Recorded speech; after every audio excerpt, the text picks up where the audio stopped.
necesidad de una palabra relevante en un mundo relativo, con el objetivo de traer argumentos absolutos sostenidos a través de la palabra de Dios, con nuestros hermanos Juan Nazario, Richard Brignone y Junior Pérez, reunidos con el propósito para hablar de temas de importancia para la comunidad de fe y cómo mirarlos dentro de la perspectiva bíblica.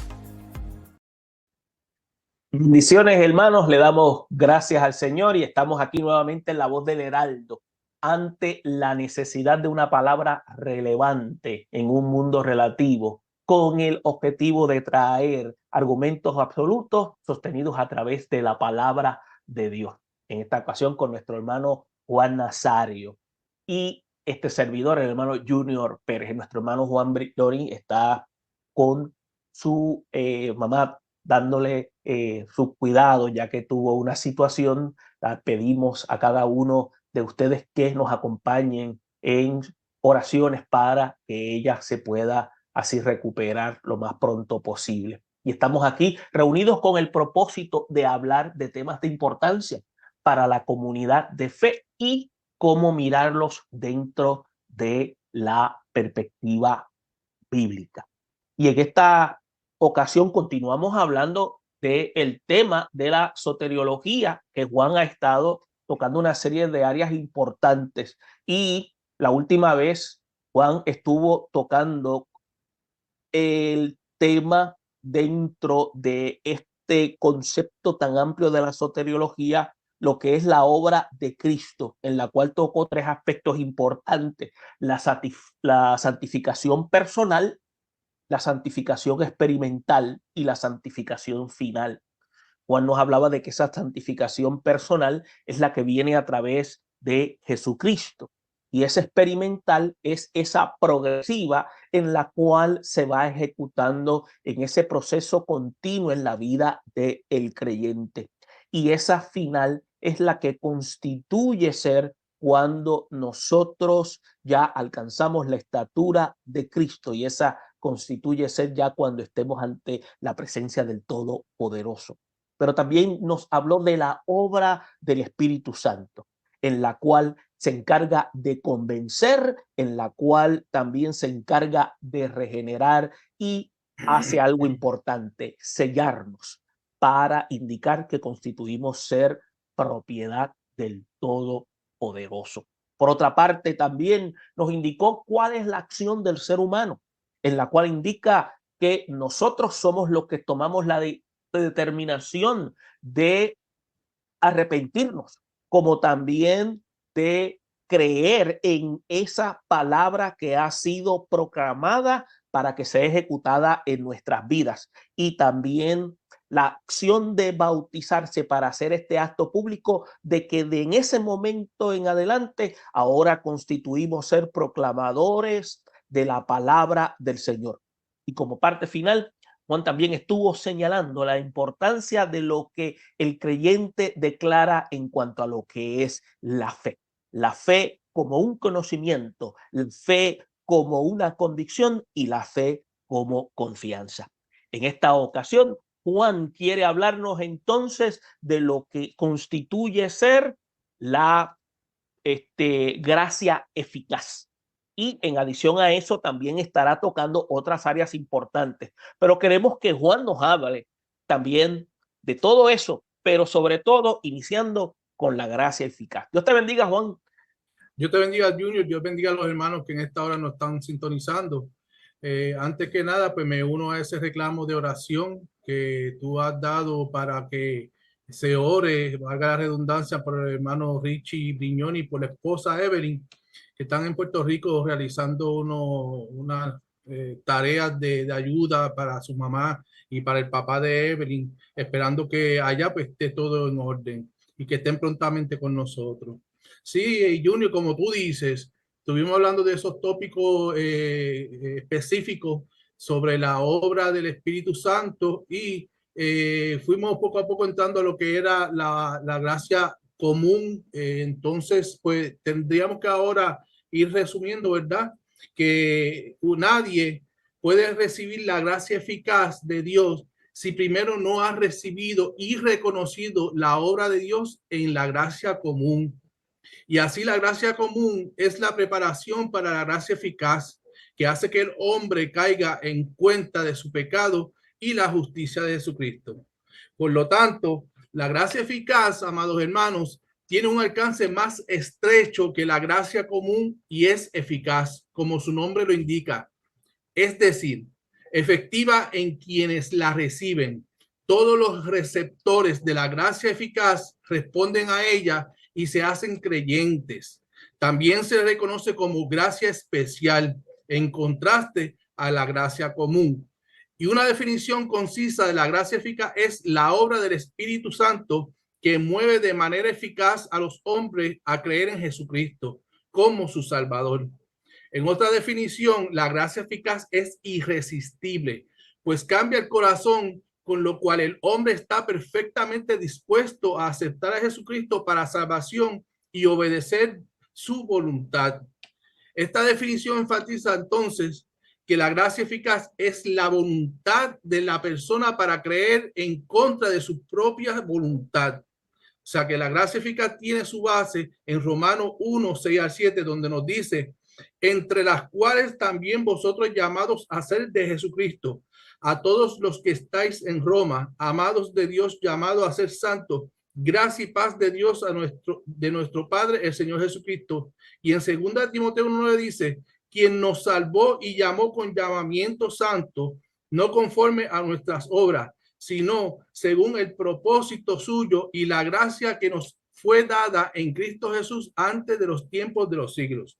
Así que el llamado aquí, hermanos, denota la invitación efectiva de Dios, en el cual Él seduce a las personas por el poder del Espíritu Santo y hace que el individuo esté dispuesto a responder al Evangelio.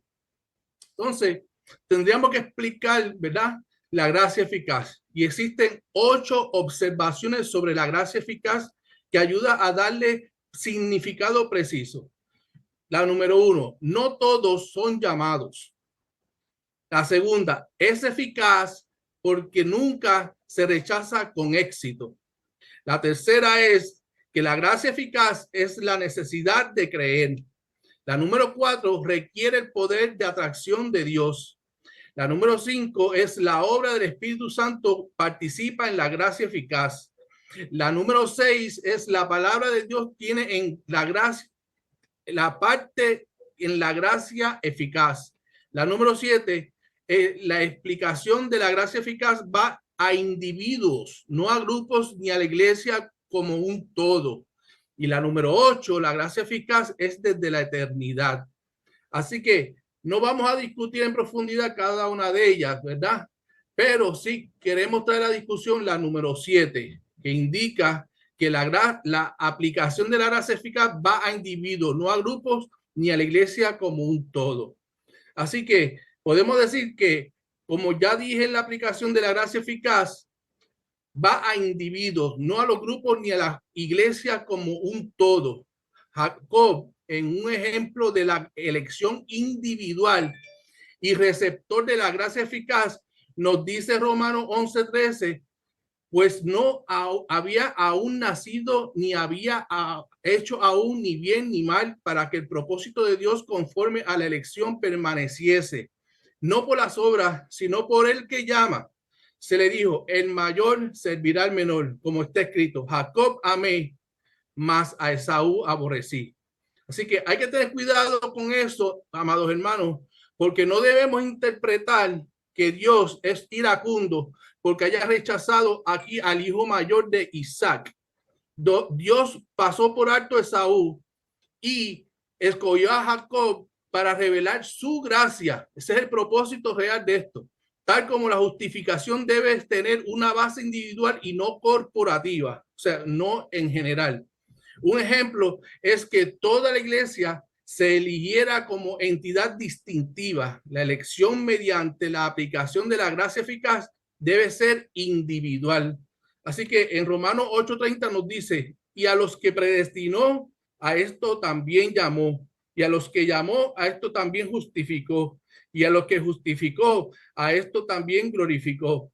Eso es uno de los versículos más famosos que tiene la carta el libro de Romanos que escribió el apóstol Pablo. O sea, los que fueron llamados, la gracia eficaz y la justificación se aplica de manera similar, es definitivamente y no de forma, es individualmente y no de forma corporativa. Entonces, una pregunta, ¿cuáles son las defensas de la gracia eficaz? Esta se hace aparente al considerar las cuatro siguientes factores. El pecado, como número uno, la hace necesaria. Efesios 2:1 dice, y el que dio vida a vosotros cuando estabais muertos en delitos y pecados, aquí declara la condición de la persona no salva. Si el creyente está muerto, no puede darle a Dios la respuesta inicial. Dios debe actuar primero. Por lo tanto, Dios llama por su gracia a quien está muerto en sus delitos y pecados. La número dos, es efectiva porque Dios no puede fallar. Nadie se pierde en la sucesión de quienes Dios llama. Romanos 8:29-30. Porque a los que antes conoció, como habíamos dicho, también los predestinó. Predestinó, en resumen, llamó, justificó y glorificó a quienes conoció de antemano. Ninguno se perdió en el proceso. El texto es claro al enfatizar que los que llamó a estos también justificó. Los mismos que fueron llamados también fueron justificados, lo cual indica que la gracia eficaz era efectiva en cada persona a la que Dios llamó. O sea, que es individual. Hay que hacer énfasis en eso. No es la gracia aquella que habíamos hablado en la gracia común, donde todos somos partícipes de sus beneficios. Así que la número 3, la gracia eficaz. Esta es justa porque Dios siempre es justo. Después de hablar del llamado soberano de Dios, después de hablar del llamado soberano de Dios, posterior al comentario del llamado de Jacob sobre Esaú, Pablo se pregunta lo que debería estar en la boca de muchos. ¿Qué diremos pues? ¿Que hay injusticia en Dios? Y Pablo responde a esta forma más fuerte con una declaración negativa. En ninguna manera, para aquellos que han leído el libro de Romanos, eso se encuentra por allá más o menos por el capítulo 11, ¿verdad? Así que, aunque la mente finita no puede comprender el trato soberano de Dios, Él es justo en todas sus acciones. Así que independientemente, amados hermanos, que nosotros no entendamos los propósitos de Dios, tenemos que entender que Él es justo sobre todas las cosas. Antes de terminar con la número 4, recientemente yo he estado en un seminario en el cual nos están enseñando sobre ética y nos están hablando relacionado a unos absolutos. Y hay un absoluto gradual en donde nosotros tenemos que entender, amado hermano, ya esto es una nota al calce, que nosotros podemos entender que hay absolutos dentro de la Biblia que son máximos éticos morales versus aquí hay otros que son los mismos pero de una manera mínima. ¿Y qué quiere decir eso? Que, por ejemplo, Dios tiene a una persona que mintió, ¿verdad? En la parte del salón de la fama de la fe que se encuentra en Hebreo. Y esa es Rahab la ramera. ¿Por qué Rahab la ramera está ahí?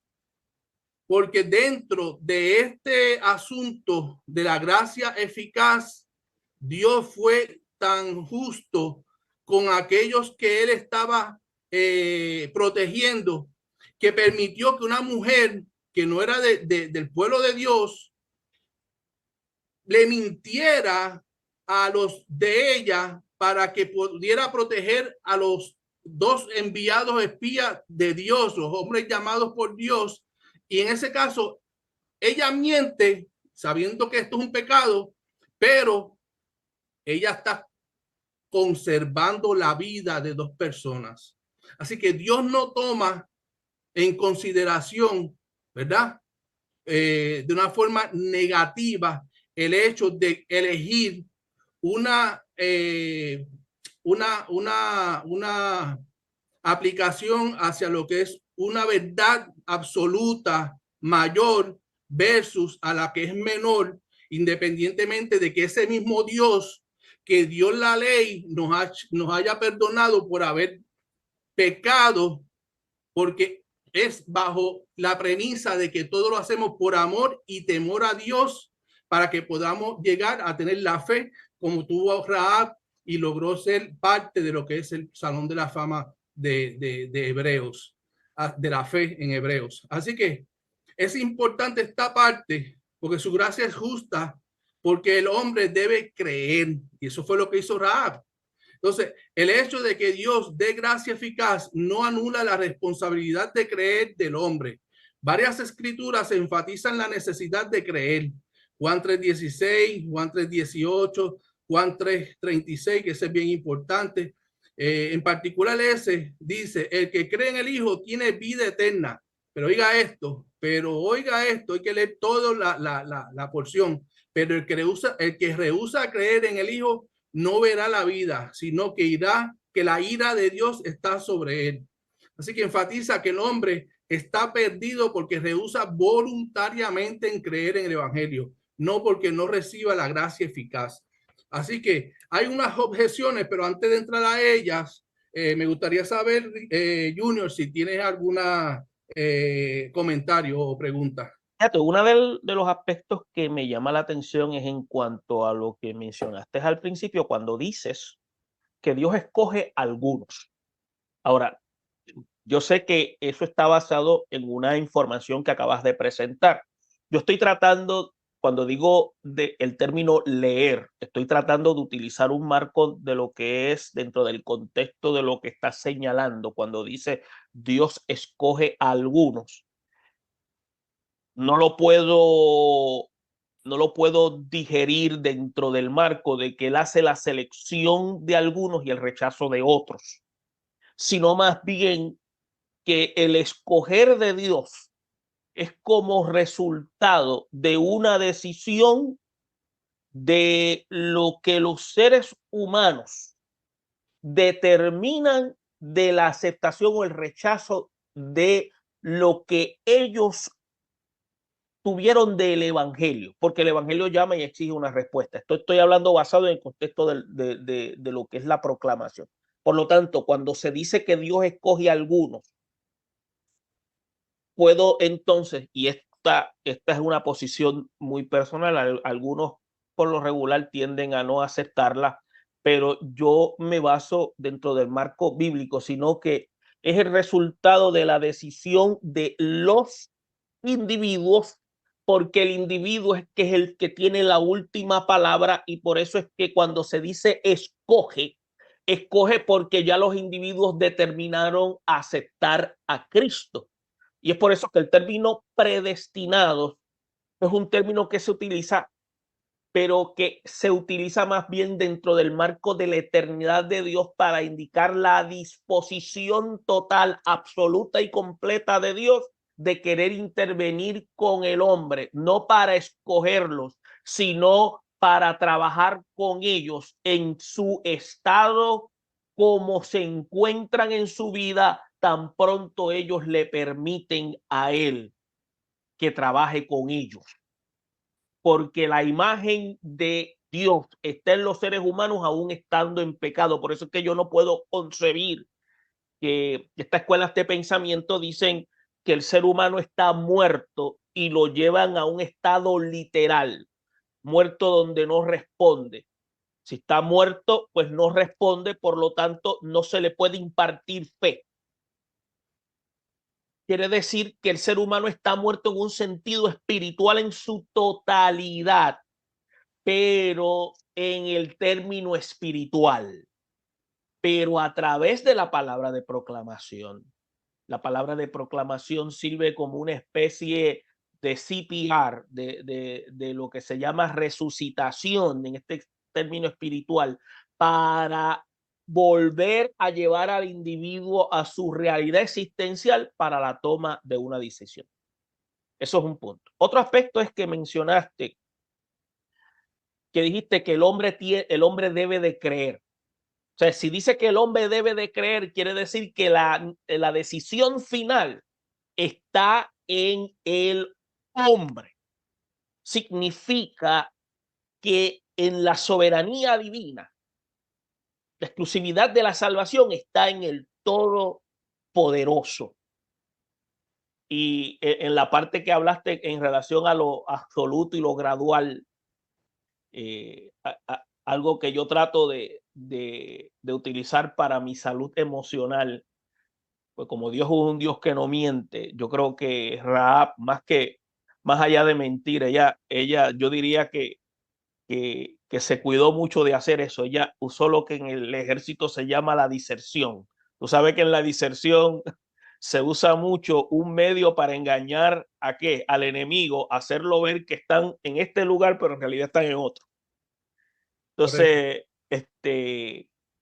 y es la forma en la cual lo puedo visualizar, porque Dios no tranza con estos tipos de acciones, pero sí puede valerse de las acciones de los seres humanos para llevar sus propósitos. Correcto. Sí, esa es mi observación. Obviamente está sujeta a la crítica, y eso es válido porque el ser humano y los hermanos que nos escuchan están llamados a eso, a la evaluación, porque para eso es el programa, para que usted pueda escuchar y también pueda evaluar. Por lo tanto, el concepto de que no todos son llamados, esto no significa de que Dios escoge a algunos y a otros no, no. No todos son llamados implica a que el llamado es dado para todos, pero no todos responden, porque la iniciativa de aceptación o rechazo está en el individuo. Sí, continuamos. Creo que todavía tenemos un par de tiempo antes de entrar a la intermedia. Antes de continuar, pues es como tú dices, nosotros estamos haciendo un programa con el propósito que las personas tengan el insumo y puedan evaluar, ¿verdad? Hacia dónde deben dirigirse basado en su interpretación y nuestras interpretaciones y su convicción de qué han creído. Claro, hay diferentes posiciones, como tú dijiste, que pues van a ver que si entramos a la parte de los calvinistas, los hermanos calvinistas, pues van a decir evidentemente que el hombre está depravado totalmente y no tiene la capacidad de ser salvo. Por eso Dios actúa sobre los seres humanos para que puedan venir a los pies del Señor. Pero eso es una perspectiva que nosotros estaremos viendo posteriormente para que cada cual haga su evaluación. No es nuestra intención, ¿verdad?, que nadie crea específicamente lo que nosotros creemos. Ahora, basado a lo que estamos hablando, pues es necesario entender, ¿verdad?, que Dios es soberano y Él va a determinar, sabiendo quiénes son los que van a responder a ese llamado para elegirlos para salvación.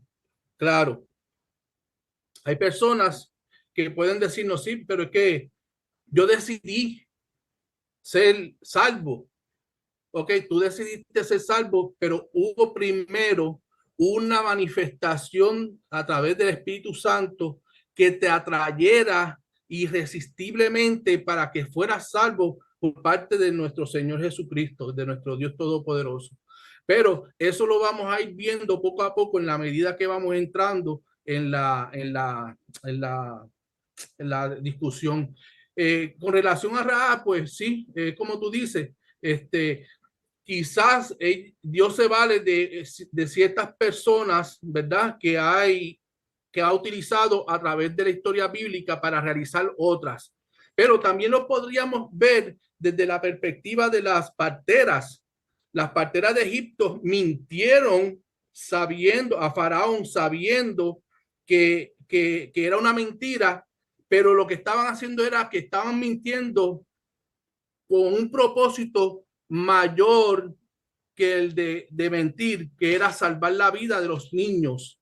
O sea que podemos ver esa parte de lo que es lo gradual, pero no significa, ¿verdad?, que eso es una excusa para que las personas que nos están oyendo, cada vez que tengan la oportunidad de tener una problemática existencial, evaluar si hay que mentir para obtener algo. No, esto casi nunca se da en la vida.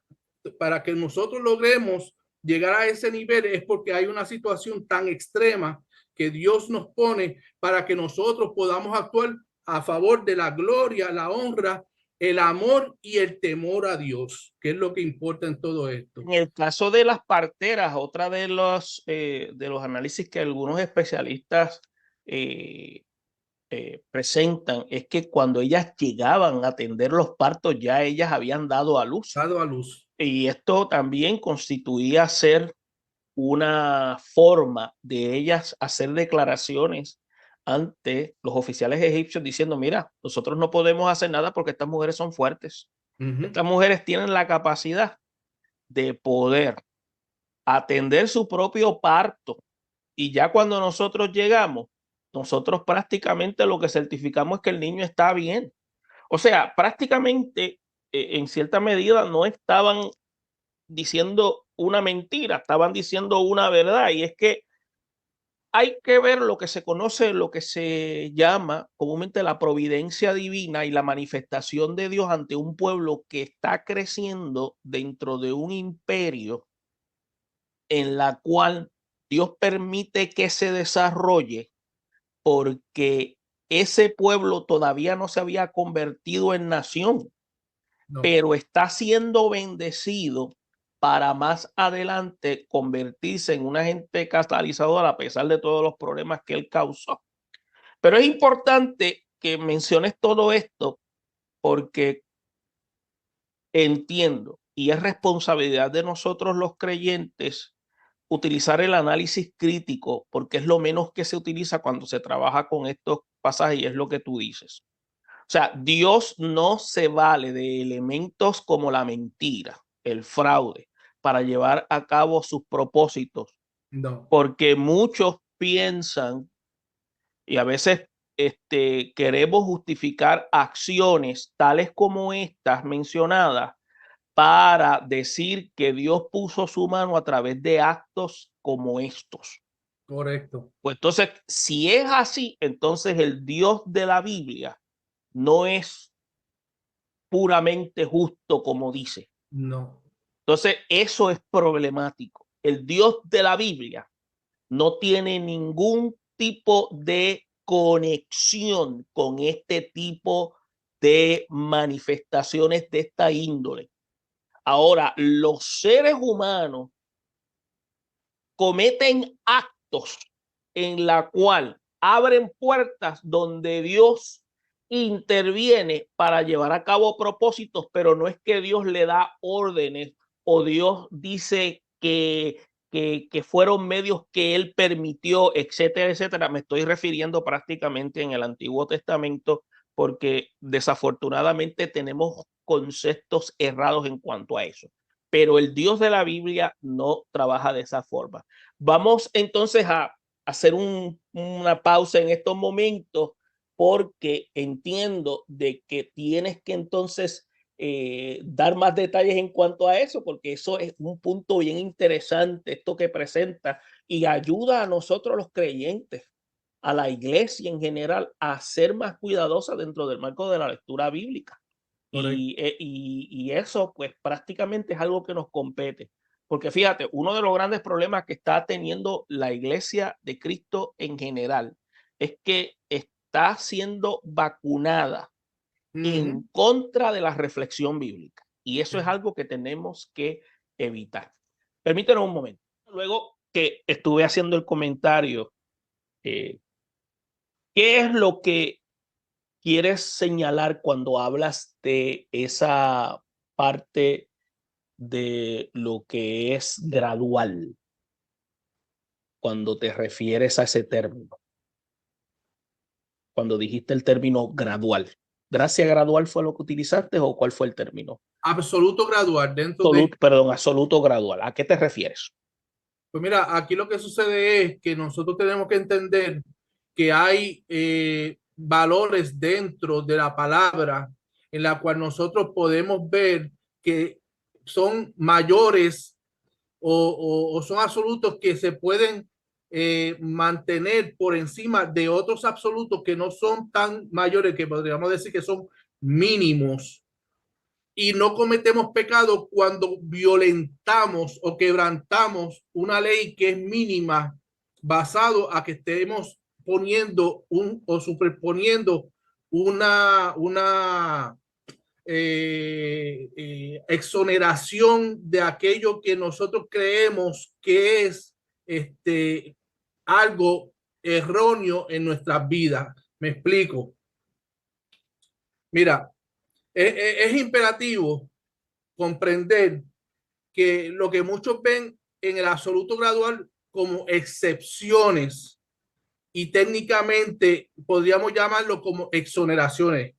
Por ejemplo, cuando uno miente por causa mayor, Dios lo entiende que estamos mintiendo y no aprueba Dios la mentira. Sin embargo, Dios nos exonera de esa culpa. Y un ejemplo es el siguiente. Oigan bien, la cruz de Cristo. Como Cristo murió por nosotros, nosotros no somos responsables de culpa por Dios.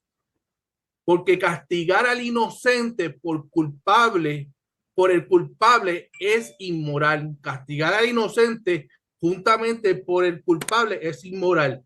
Sin embargo, Dios lo hizo en la cruz. El perdonarnos, por lo tanto, no es inmoral, porque un valor absoluto, y aquí es que voy, en este caso, la misericordia de Dios prevaleció sobre otro absoluto, que es la justicia de Dios.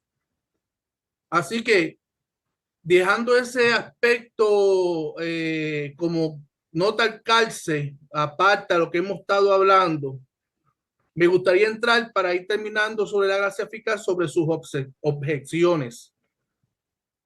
Así que se dice que no se necesita la responsabilidad del hombre. Parece que si el hombre está muerto en su pecado, y eso lo estábamos hablando ahorita, y Dios debe demostrar gracia eficaz para salvar al individuo, entonces es necesaria la responsabilidad humana. Sin embargo, el problema que se relaciona con la incapacidad humana de entender completamente la obra de Dios y la respuesta del hombre en la salvación.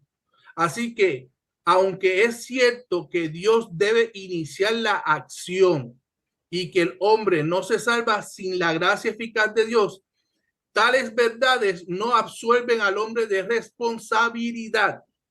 La solución está en reconocer que esta es una de las muchas paradojas de la Escritura.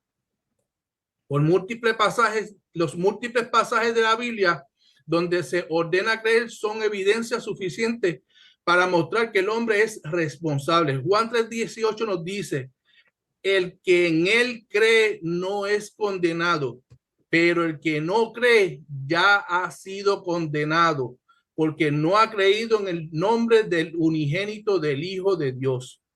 Así que es necesario entender que estas son las objeciones que nos explica claramente el problema que relaciona la capacidad humana para poder entender completamente la obra de Dios y la respuesta del hombre en la salvación.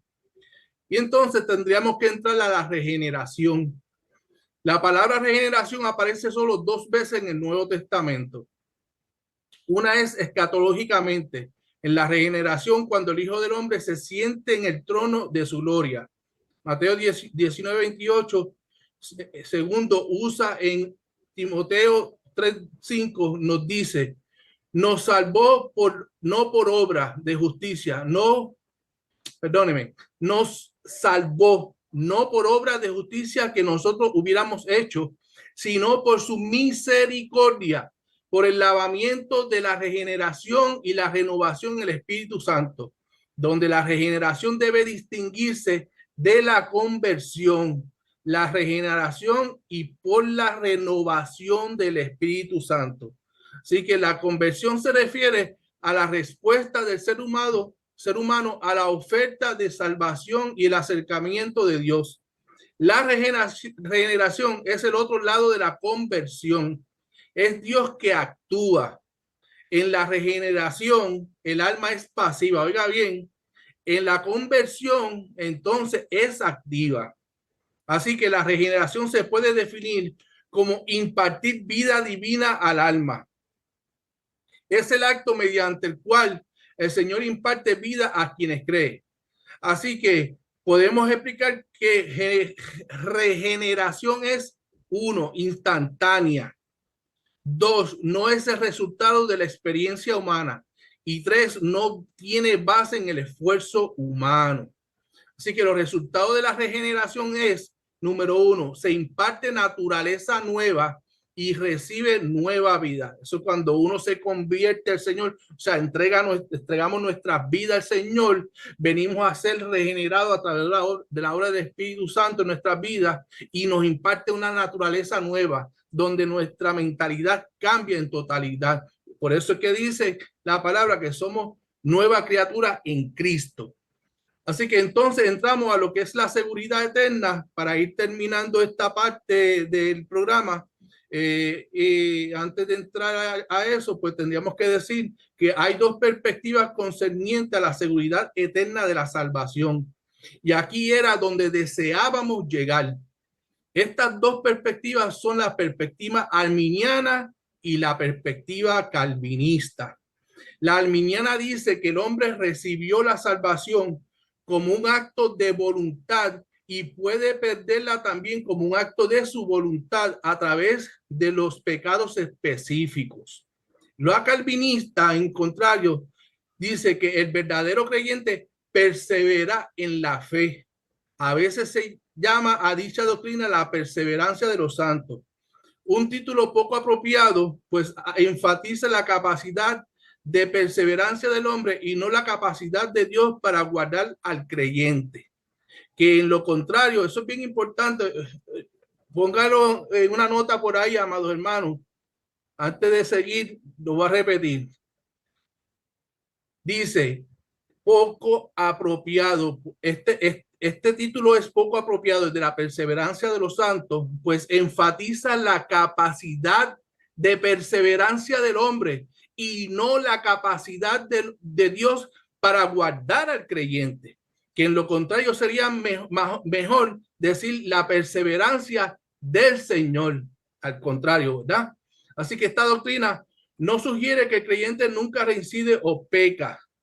No obstante, quiere decir que cuando una persona ha creído genuinamente en Cristo como su salvador del pecado, este tiene la certeza de que Dios lo guarda por su poder. La base de la seguridad de salvación no está en el hombre, está en Dios, porque la seguridad de salvación se basa en la obra del Padre, del Hijo y del Espíritu Santo. Y aquí pues terminaríamos esta parte del programa que ha sido extensa, ¿verdad? Ya para la semana que viene, si Dios lo permite y no ocurre nada, pues podríamos estar entrando ya a lo que es en lleno la teología calvinista. ¿Algún comentario, Junior? Interesante lo que acabas de mencionar en cuanto a lo que es la regeneración y la conversión. Y casi siempre tenemos que darnos cuenta de que en el trabajo que Dios hace en medio de la vida del creyente, en la persona del Espíritu Santo, mencionaste el término pasivo, pero también entendemos que el acto de regeneración es algo que tiene un contenido progresivo porque es continuo en la vida del creyente 24/7.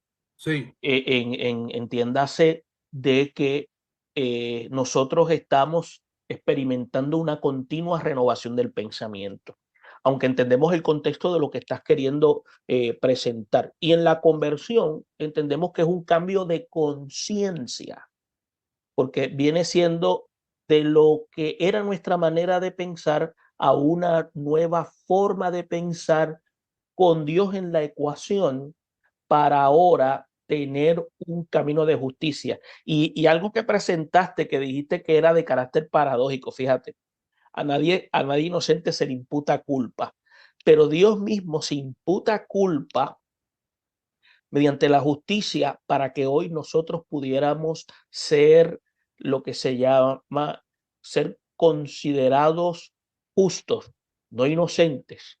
Por eso es que se llama justicia imputada. Lo que nosotros nos merecíamos le fue imputado a Jesucristo.